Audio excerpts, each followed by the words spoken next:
Hello and अस्सलाम वालेकुम। मुझे कहते हैं अली अजबत और दी अली अजबत में आपको खुश आमदीद कहते हैं। और अगर मैं आपको बताऊं तो आज जो इंटरव्यू मैं करने जा रहा हूँ, मोस्ट अवेटेड इंटरव्यू, मैं इनका पर्सनली बहुत बड़ा फ़ैन हूँ। और अगर बात करें इन टर्म्स ऑफ कलम की ताकत रखते हैं, और जिस तरह जब ये लिखते हैं तो ओबियसली जब इतना डीप इनका होता है, जो डायलॉग, जुमला, जो स्क्रिप्ट होता है, वो दिल के जो एजेस होते हैं उनको डायरेक्टली जाके छूता है। सो मेरे साथ one and only Khalil Rahman Qamar साहब मौजूद हैं। इनका बहुत बड़ा मैं फ़ैन भी हूँ। सर पहले बहुत शुक्रिया, आपने मुझे जो है इंटरव्यू के लिए जो है वो टाइम दिया। तो सर क्विकली जो है अब हम क्वेश्चन आंसर सेशंस की तरफ आते हैं। सबसे पहले सर मैं आपसे ये कहना चाहूँगा कि आपका एक लेगेसी है, आपका एक ऑरा है, आपका एक बड़ा ज़बरदस्त एक इन terms of reputation, in terms of fame, everything. आपने जो बहुत कुछ, आपका जो कलम है उसमें काफ़ी पावर है। तो अगर हम टेक्निकली तौर पे देखा जाए सक्सेस के एतबार से, तो if we go back 20 years back, 20 साल पीछे जाएं और अब आप 20 साल अब देखते हैं, तो आप अगर अपनी जर्नी को थोड़ा सा डिफाइन करें तो व्हाट डू यू थिंक कि ये क्या स्ट्रेट फॉरवर्ड था या टफ था? मेरा नहीं ख्याल ये टफ था। ये जो जर्नी का जो है वो that is the age which passes on. इसमें शोहरतें, कामयाबियां, वो हमेशा होता है। It is a process, evolutionary process. इसमें ग्रेजुअली यू मूव ऑन। तो डिफ़िकल्टीज क्या होंगी उनको मानता ही नहीं हूँ। अगर अल्लाह ने आपको एक सलामत आदमी पैदा किया है और आप मेहनत कर सकते हैं तो डिफ़िकल्टी क्या चीज़ होती है। सर आगे थोड़ा सा बढ़ते हैं। हमारे जो बड़े भी हैं, कहीं हम काम करते हैं, जो बड़े सीनियर्स भी लोग हैं, इवन अक्सर लोगों का एक जुमला होता है ज़ुबान पे कि यार हमने बड़ी स्ट्रगल की है, बड़ी स्ट्रगल की है, बड़ी स्ट्रगल की है। तो अगर खलील रहमान कमर साहब के नज़रिए से देखा जाए तो स्ट्रगल लफ्ज़ को क्या I क्या don't कैसे you will never hear a word ठीक like struggle using in my interviews at all. ठीक है, I always call it hard work. Hard work, ठीक वो है। सब ने करना होता है। और सर आगे थोड़ा सा चलते हैं यूथ के लिए। एक आपने, क्योंकि पता है आपको यूथ भी सुनती है और बड़ा क्लोजली वॉच करती है, इवन मैं भी उन लोगों में से हूँ। इवन मैं जब आपके इंटरव्यूज़ देखता हूँ तो बड़ी उसमें एक डीप गहराई होती है बातों में, बड़ा एक मज़ा आता है। तो आप थोड़ा सा ये बताइए कि हमारा जो अभी यूथ है, जिन्होंने पाकिस्तान का सहारा बनना है आगे जाके, जिन्होंने पाकिस्तान का बोझ उठाना है, वो लोग जो हैं आजकल, हर लड़की हर लड़का, उनको एक डिप्रेशन, एनजाइटी, और हर जगह हम देखें तो एक ऐसे लगता है कि कोई ना कोई बोझ कैरी किया हुआ है, कोई प्रॉब्लम में है। तो ये क्या चल रहा है? क्योंकि अगर आप इसको एज अ राइटर देखें या आप इसको खुद आपने जो ऑब्जर्व किया, प्रॉब्लम कहाँ एग्जिस्ट करती है? हर नौजवान डिप्रेशन डिप्रेशन डिप्रेशन। उसकी रीज़न है, बड़ी सिंपल और विविड रीज़न है उसकी। हमने मेरिट ख़त्म कर दिया इस मुल्क में। सही। हमारे ज़माने में 4 किस्म के रोमांस होते थे। एक तो आपने थ्योरेटिकली बहुत कुछ पढ़ना होता था, वो आपके अंदर दलील पैदा करता था, करती थी वो चीज़। वो एक बाकायदा रोमांस था, लोगों का बैठते थे, नशिस्तें बांध के पढ़ते थे, कुछ लोग इकट्ठे पढ़ते थे। सही। उसके बाद इम्तिहान का वक्त आता था। इम्तिहान का वक्त आता था तो जिसने कभी नमाज नहीं पढ़ी होती थी वो भी नमाज शुरू कर देता था। ये भी एक रोमांटिक चीज़ थी। फिर अगला रोमांस आता था जब रिजल्ट डिक्लेयर होने वाला होता था। सही। उस वक्त अब्बा अपने बेटे को या अपनी बेटी के साथ इंतज़ार कर रहे होते थे अखबार वाले का। फिर वो अखबार आता था। सही। वो जो रोमांस है वो यू हैव लॉस्ट। उसके बाद फिर जब आप पास हो जाते थे फिर आपकी मेरिट लिस्ट लगती थी। प्रोसेस, वो एक रोमांस था। फिर नमाजें शुरू हो जाती थी। फिर उसके बाद जब रिजल्ट आ जाता था फिर only that number of students, kids जो डिजर्व करते थे, they used to sit in the chair of the student. Merit. या बाकी को या दोबारा से मेहनत करनी होती थी या फिर वो जिस काम के लिए बने होते थे उसकी तरफ चले जाते थे। सही। अब आपने क्या किया, सबको बिठा दिया। जो टॉपर है उसको भी उसी टेबल पर बिठा दिया और जो नालायक है उसको भी उसके साथ बिठा दिया। सही। जब आप तमीज़ खो देते हैं माशरे में तो अब, और फिर वो जो जिस तरह का आपका एजुकेशनल सिस्टम आया है जो MCQs का है, हाँ, उसने आपके हाथ से तुक्का लगाओ मुसलमान। यहाँ तुक्का लगाओ, ये तुक्का लगाओ सिस्टम है, जिसमें आपके 1100 में से 1098 नंबर भी आ रहे हैं। प्रैक्टिकल काम नहीं चल रहा, it is stupidity, it is Conceptual नहीं एब्सोल्यूट चल रहा। स्टूपिडिटी। उसका नतीजा ये निकल रहा है कि when you sit with the person even who has stopped, we cut a sorry figure when you argue with him और हर, दैट्स द। सर अब देखें, एक चीज़ ये है कि मेरिट की भी जिस तरह बात हो रही है, एक तो ये चीज़ आप देखें, अब इतने ज़्यादा इंस्टीट्यूट्स आ गए हैं और हर इंस्टीट्यूट जो है ना मल्टीपल डिग्रीज ऑफर कर रहे हैं। अब एजुकेशन रंडी की तरफ बिक रही है मेरे हाँ, मुल्क। नहीं इंस्टीट्यूट, Okay. हर इंस्टीट्यूट जो है मल्टीपल डिग्रीज ऑफर कर रहा है। अब जैसे मैं हूँ, मेरे एक्सेस में है भाई, किसी भी मैं प्राइवेट जब आप इंस्टीट्यूट। कारोबार शुरू हम्म। कर देंगे, जब ये education was not a business, ये बन गया बिजनेस, तो बिजनेस के पास बड़े वेन्यूज होते हैं खोलने के लिए, तो वो उन्होंने खोले हुए हैं। लोग ज्यादा आ गए मार्केट में, वैकेंसीज कम हो गई। हर बंदा, हर बच्चा सिर्फ पढ़ाई के लिए नहीं बना होता, उनके जिम्मे कुछ और काम होते हैं। बड़े लोग इससे सक्सेसफुल हैं जिन्होंने, जिनकी तालीम कम है, वो they could not qualify for that. उन्होंने किसी और फैकल्टी में काम किया जो जिसके लिए दे वर मेड टू, तो दे आर सक्सेसफुल। उसका नतीजा गलत हो गया ना। हर बंदे के पास डिग्री आ जाएगी तो कितनी जॉब्स अवेलेबल होंगी, सब वहां बैठे होंगे, फिर वहां पे करप्शन शुरू होगा, सिफारिश शुरू होगी, फोन आने शुरू होंगे, तो जो डिजर्विंग है वो घर चला जाएगा, तो वो डिप्रेस होगा। बिल्कुल आप ठीक है। सर आगे अब थोड़ा सा ना, हम थोड़ा उस चीज पे भी आ जाते हैं, नौजवानों का जो आजकल चल रहा है।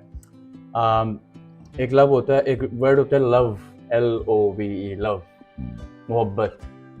तो आप खलील साहब राइटर, बड़े राइटर, कलम में ताकत, कैसे डिफाइन करते हैं लव वर्ड को? आपकी डिस्क्रिप्शन में क्या है ये? बिल्कुल उसी तरह मैंने अर्ज किया अभी, जैसे मेरिट में सिर्फ उन लोगों को दाखिला मिला करता था जो डिजर्व करते थे। ठीक है। मोहब्बत के बारे में मैं अक्सर कहता हूँ, ये वो विलायत है जो खुश नसीबों पर उतरती है। सही। तो ये वो नगमा है जो हर सांस पे गाया नहीं जाता। सही। तो ये बड़ा बदनाम हुआ लफ्ज, I love you, I love you, और सब ने उसको बिलीव कर लिया कि मुझे मोहब्बत हो गई है। सबको मोहब्बत नहीं होती। तो वो जो तफर्रुक है वो एस्टेब्लिश करना होगा। सही। मोहब्बत के लिए क्वालिफाई करना पड़ता है। तो क्वालिफिकेशन की कम ऑन द मैरिज, इसमें क्या रिक्वायरमेंट क्या है क्वालिफिकेशन की? मैं सबसे पहले मोहब्बत में you are to choose the right person, जिसके बारे में कोई इदराक नहीं हम सबको। Who is that right person? मोहब्बत आपको, जब आप 13-14 साल के, 15 साल के होने वाले होते हैं, आपको ये एहसास होता है, आगाही होती है कि आपके अंदर कहीं मोहब्बत है। सही। लेकिन वो किसके लिए वो मालूम नहीं होता।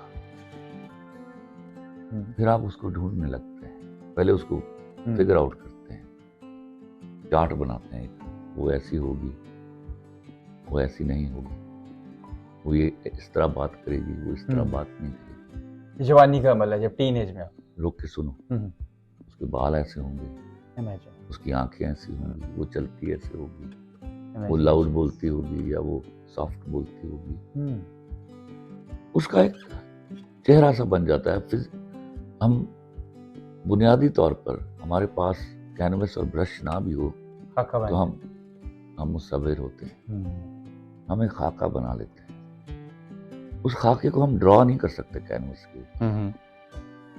फिर उस खाके से मिलती हुई कोई शक्ल आपको टकराती है और आप समझते हैं ये वही है। अब देखिए, मोहब्बत आपको किसने दी? अल्लाह ने। चुना किसने? आपने। तो आपके चुनने में गलती हो सकती है। तो अगर वो नहीं दैट राइट पर्सन, तो मूव ऑन। तो अगर मैं आगे एक चीज पूछना चाहूँ, मोहब्बत जो है वो बार बार हो सकती है? बार बार मोहब्बत कभी बार बार नहीं होती, एक ही होती है। आदमी दूसरा तीसरा होता है। तो मोहब्बत एक ही? मोहब्बत एक ही। सही है। और सर किसी के छोड़ जाने से, किसी की बेवफाई से मोहब्बत को कुछ फर्क नहीं पड़ता। If someone has deceived you, या मतलब किसी ने बेवफाई किया, फिर भी उससे मोहब्बत कर रहे हो? बेवफाई एक्ट नहीं होता। अच्छा। फितरत होती ऐसा कोई शख्स मिल जाए और वो छोड़ जाए तो बिलफौर आइए, वुजू कीजिए और नमाज पढ़ के 2 नफल अदा कीजिए। अच्छा, आगे थोड़ा सा चलते हैं। वफादारी, लॉयल्टी, इन टर्म्स ऑफ अगर हम जेंडर के हवाले से देखा जाए, मर्द हजरात, खवातीन हजरात, सबसे ज़्यादा जो वफादारी का जो एलिमेंट है, क्या समझते हैं, मर्द में ज़्यादा पाया जाता है या औरत में? औरत। वफादारी। वफादारी अच्छा, औरत। तो इसको जरा थोड़ा सा कैसे, मतलब थोड़ी माइन्यूटली सी इसकी डिस्क्रिप्शन अगर आप कभी सड़क पे सुने को मुंडा रो रहा है, चीख रहा है, मैंने कुड़ी ने छेड़िया, कभी हुआ? नहीं, ये हमेशा लड़की, वो लड़की जब कोई लड़का कोई छेड़े तो फिर भाई भी बन जाते हैं सारे, वो आ जाते हैं। आप ये लंबी बातें ना किया करो, सुनो पहले गौर से, तुम बात सुनते नहीं, बीच में बोलने लगते हो। Capability to say no lies with the woman, वो मर्द में नहीं है।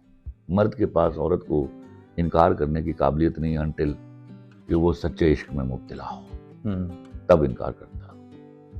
आगे थोड़ा सा बढ़ते हैं। जो एक इम्पॉर्टेंट चीज़ मैंने वैसे सोची थी आपसे, आजकल ना अगर हम एक क्राइटेरिया देखें कि ज़्यादातर ऐसा सोसाइटी में पाया जाता है, मेरे साथ भी बड़े लोगों ने इस बारे में डिस्कशन की, केसेस भी ऐसे सामने आते हैं कि आपके साथ आजकल जब कोई बंदा, एक मिनट जरा तुमसे एक सवाल जी, तुमने अभी औरत की बेवफाई के ऊपर बात की,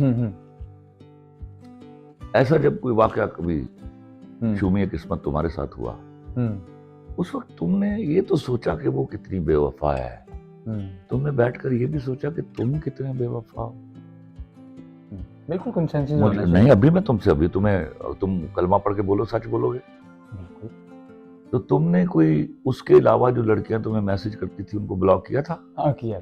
नहीं, बिल्कुल, हाँ, नहीं ना बोल मेरे। नहीं, मैंने किया। कलमा पढ़, कलमा ला इलाहा इल्लल्लाह मुहम्मद रसूलुल्लाह, बिल्कुल। वो तो फड़या गया, ਉਹਦੇ ਕੋਲ फड़या गया। नेवर मैंने, वरना नहीं मर्द, मैं तो तू फिर वली है कोई? नहीं मैंने, वरना नहीं मर्द करते ये। नहीं, मेरा ना असल में मेरा मानना ये लड़कियां करती है जब वो सच में, मेरा असल में मानना ये है कि if you are with someone, नहीं मानना तो एक, देखो मानने में तो मैं भी बड़ा शेर आदमी हूँ, तो गलतियां तो मुझसे भी हुई हैं जिंदगी में, ये मर्द की फितरत में नहीं है।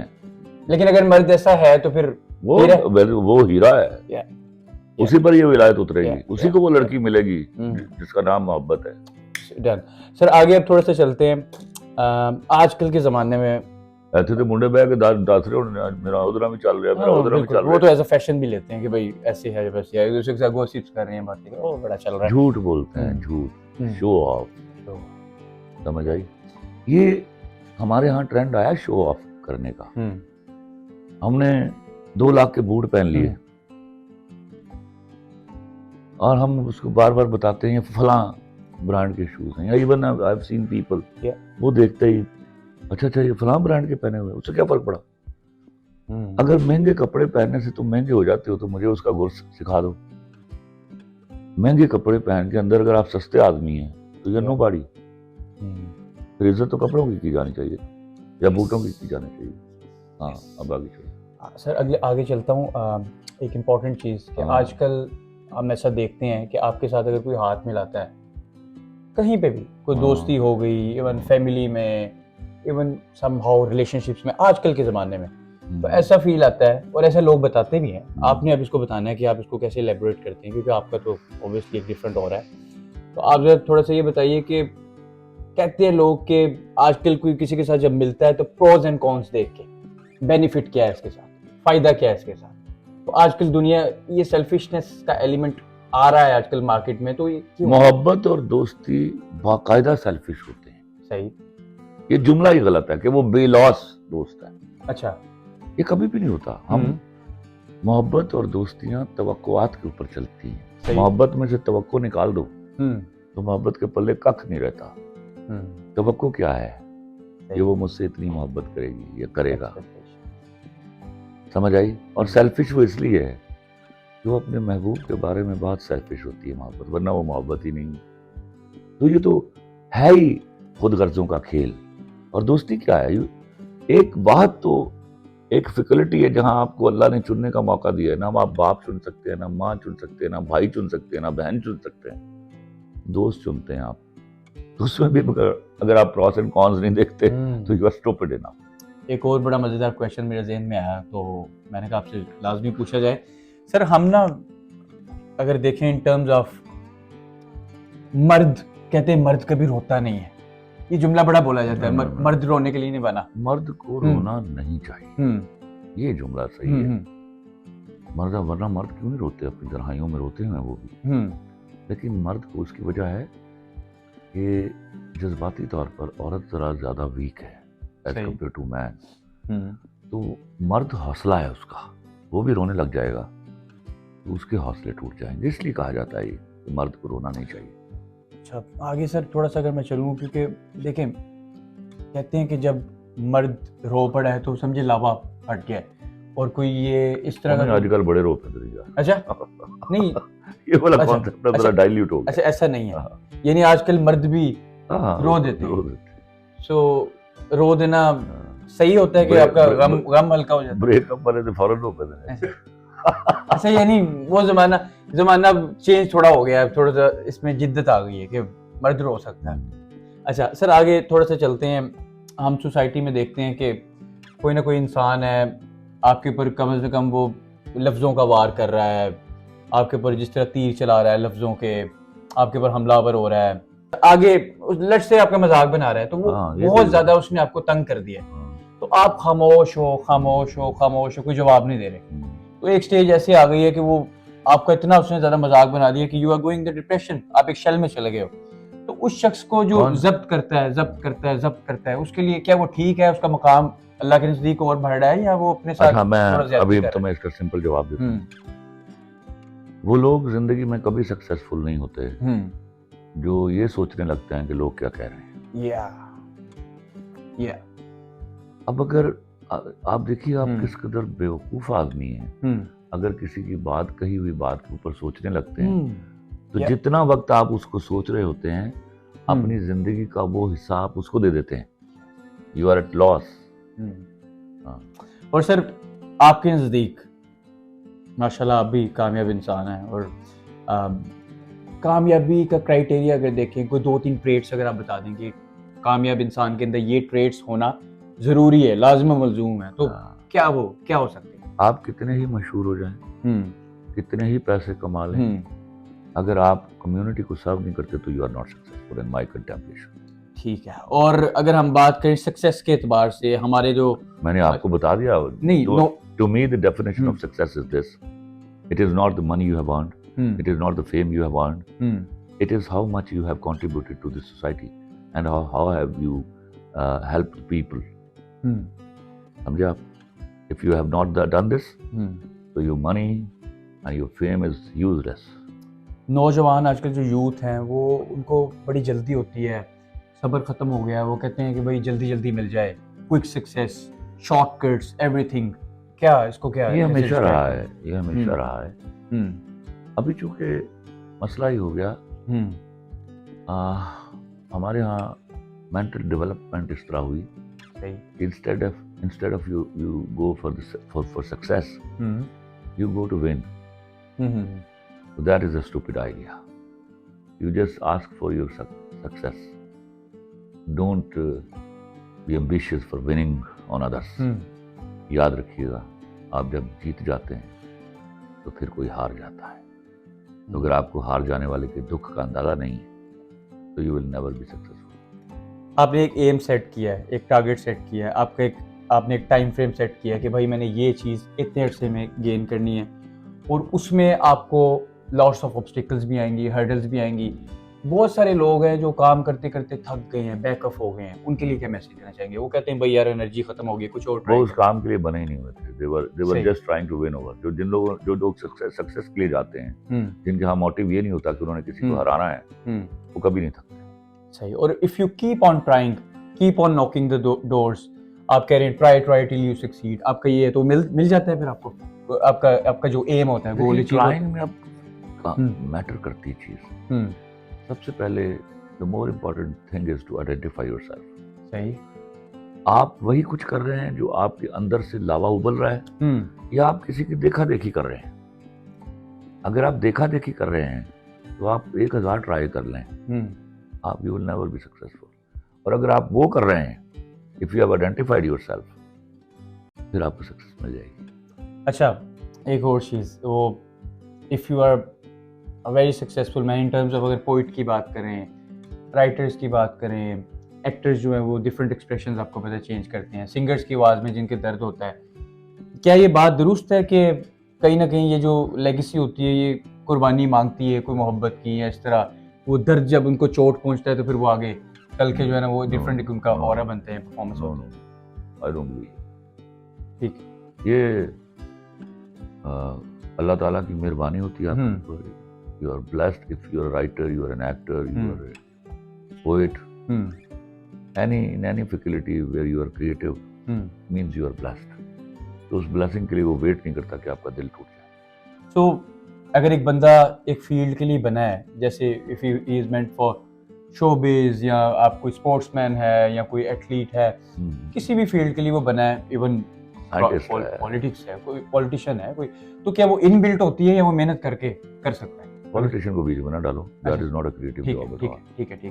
हाँ, स्पोर्ट्स ले लें आप। हाँ, वो क्रिएटिविटी, यानी वो कहीं ना कहीं वो कीड़ा होता है इनबिल्ट, उसको पॉलिश किया जा सकता है। वेरी बैड वर्ड कीड़ा। अच्छा, that he is a gifted guy और she is a gifted guy. या आखिर में सर आपसे सिर्फ इतना चाहूँगा कि हमारी जो यूथ है आजकल, जो पाकिस्तान का, जिन्होंने आगे सहारा बनना है, पाकिस्तान का बोझ उठाना है, उनके पर एक बड़ी जिम्मेदारी है, और आपके पर जिम्मेदारी ये है कि ओबियसली आप you are a great renowned person, और आपका लोग आपको जिस तरह सुनते हैं, they are die hard fans, और वो सुनना चाहते हैं कि आप पर्सनली अगर एक यूथ के लिए कोई पैगाम देना चाहें कि यूथ को आजकल क्या स्टेप्स लेने पड़ेंगे कि उनको आप फिर बेड़ा उठाना है ना मुल्क का, तो सीधे रास्ते पे लेके जाना है, तो क्या यूथ को क्या मैसेज देना चाहिए? अगर आप अपॉर्चुनिटीज देख के मोहब्बतें करेंगे तो आप कभी भी इस मुल्क के लिए कुछ नहीं कर पाएंगे।